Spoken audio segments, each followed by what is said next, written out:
आज के इस विश्लेषण में बहुत बहुत स्वागत है।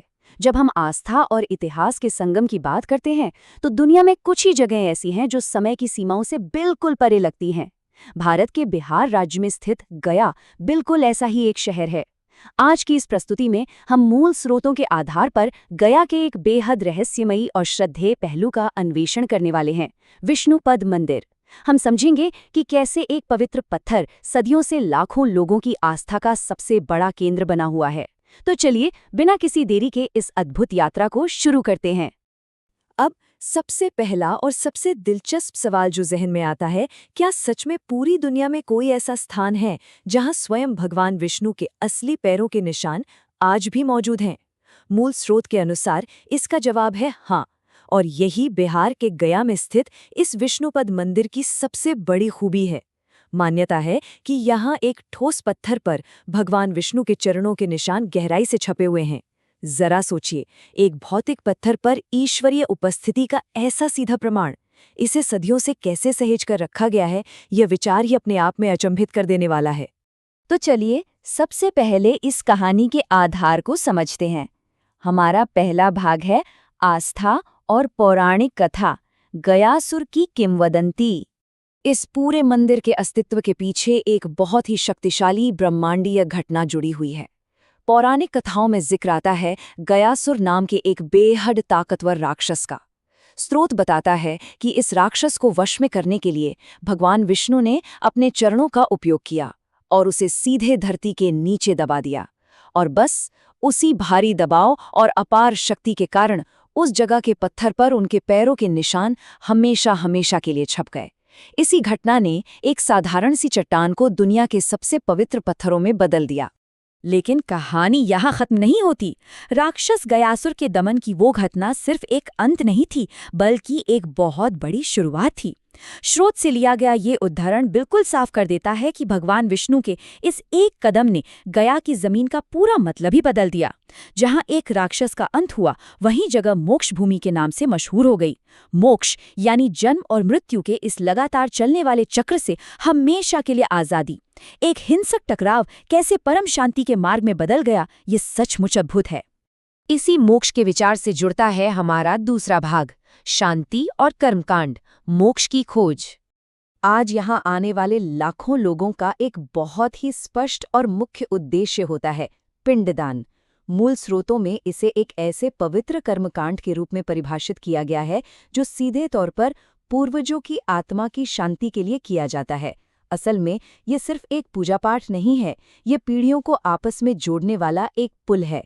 मान्यता है कि इस मोक्ष भूमि पर उन पवित्र पद चिन्हों के ठीक सामने पिंडदान करने से पूर्वजों को अंतिम मोक्ष मिल जाता है। ये एक ऐसा दायित्व है जिसे निभाने की चाहत समय के साथ कभी कम नहीं हुई। और इस अनुष्ठान का सबसे चरम रूप देखने को मिलता है साल के एक खास समय में। स्रोत के मुताबिक पितृपक्ष के दौरान गया का पूरा माहौल ही बदल जाता है। इन दिनों में ये शहर अपनी रोजमर्रा की भागदौड़ से निकलकर पूरी तरह से भक्ति, प्रार्थना और शांति में डूब जाता है। हर साल लाखों लोग सिर्फ और सिर्फ इसी एक मकसद से यहाँ पहुँचते हैं। उस वक्त इस जगह की ऊर्जा, समर्पण और आस्था का जो स्तर होता है, उसे शब्दों में बांधना मुश्किल है। ये एक सामूहिक आध्यात्मिक यात्रा बन जाती है। आस्था की इन गहरी जड़ों से आगे बढ़ते हुए आइए अब अपने तीसरे भाग पर नजर डालते हैं, इतिहास और वास्तुकला, 18वीं सदी का एक अद्भुत निर्माण। प्राचीन कथाओं से निकलकर जब हम 18वीं शताब्दी के इतिहास में कदम रखते हैं तो स्रोत एक बहुत ही अहम जानकारी देता है। आज मंदिर का जो भव्य और विशाल स्वरूप हमें दिखाई देता है, वो मराठा महारानी अहिल्याबाई होलकर की देन है।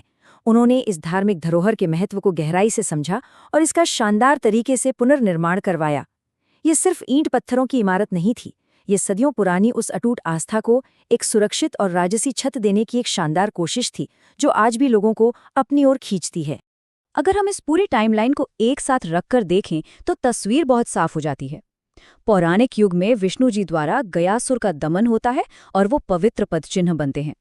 उसके बाद 18वीं सदी में महारानी अहिल्याबाई होलकर उस जगह को संरक्षित करने के लिए एक शानदार वास्तुकला तैयार करती हैं, और आज वर्तमान समय में हर साल लाखों लोग उसी विश्वास के साथ अपने पूर्वजों के लिए पिंडदान करने यहाँ आते हैं। ये एक ऐसी अखंड श्रृंखला है जो कभी नहीं टूटी। इस पूरी आध्यात्मिक व्यवस्था का एक और बहुत ही जरूरी हिस्सा है जिसे हम अपने चौथे भाग में देखेंगे, पवित्र फल्गु नदी, मुक्ति का जल। यहाँ ध्यान देने वाली बात यह है कि विष्णुपद मंदिर में एक बहुत ही खूबसूरत प्राकृतिक और आध्यात्मिक कॉन्ट्रास्ट यानी तुलना देखने को मिलती है। एक तरफ भगवान विष्णु के वे दिव्य पद चिन्ह हैं जो एक ठोस पत्थर पर हमेशा के लिए अंकित हैं, बिल्कुल अचल और स्थायी। और ठीक दूसरी तरफ है निरंतर बहने वाली फल्गु नदी। स्रोत बताता है कि इस नदी को भी अत्यधिक पवित्र माना जाता है। एक तरफ पत्थर का ठहराव और दूसरी तरफ जल का निरंतर बहाव, ये दोनों मिलकर इस जगह को एक संपूर्ण मोक्ष भूमि का आकार देते हैं। तो आइए इस पूरे विश्लेषण को समेटते हैं।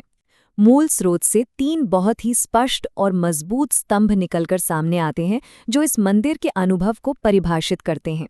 पहला है आस्था, वो अटूट विश्वास जो लाखों लोगों को उन पदचिन्हों तक खींच लाता है। दूसरा है इतिहास, महारानी अहिल्याबाई होलकर जैसी शासकों द्वारा सहेजी गई भव्य वास्तुकला। और तीसरा है शांति, वो परम मुक्ति जो पिंडदान के जरिए पूर्वजों को मिलती है।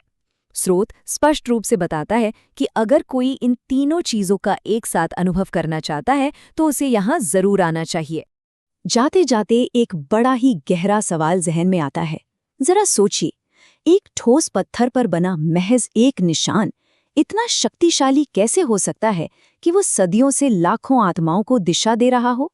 कैसे वो एक पूरे के पूरे शहर को महज एक भौगोलिक स्थान से उठाकर जीवन और मृत्यु के पार मोक्ष के एक अनंत दरवाजे में बदल देता है?